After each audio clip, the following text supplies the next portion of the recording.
going to put the story somewhere in the West. So of course, Vegas. I mean, what is more iconic when you think of crazy things that you could do in the West?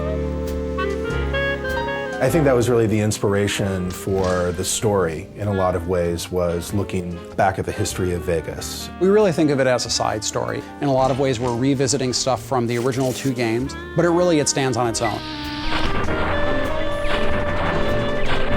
The first thing our creative lead and our project director did was they sat down and they sort of examined what sort of themes they wanted to explore in New Vegas. Every Fallout game pretty much starts with war never changes. And the idea behind that is really that humanity has this unending appetite for killing each other.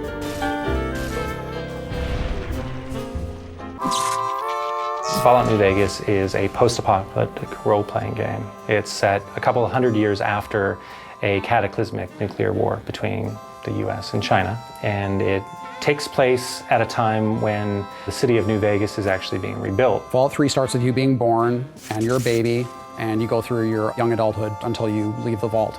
In New Vegas, we wanted to say you start the game in a very Vegas sort of cliche style almost. You are shot in the head and dropped in a shallow grave, so it starts with essentially your would-be death. After you're shot and left for dead in a grave, you know, you might have some desire to go see what the whole murdering business was about and why he wanted you dead in the first place. In the course of trying to resolve that one conflict, you get pulled into larger events. So in this case, you're trying to find the people that killed you and what they were trying to get from you. In this case, it was a package you were carrying.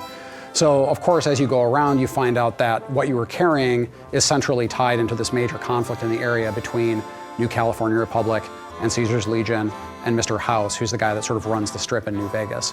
Player freedom is very important in the Fallout series, and when we allow the player to basically have a choice in what they do and how they do it, by leaving the plot open in a way that basically they're just learning what's going on in the world, it gives them a lot more freedom in how they want to learn that information. The environment is genuinely reacting to what you do as the player. You have a pretty extraordinary amount of control over the outcome of the game.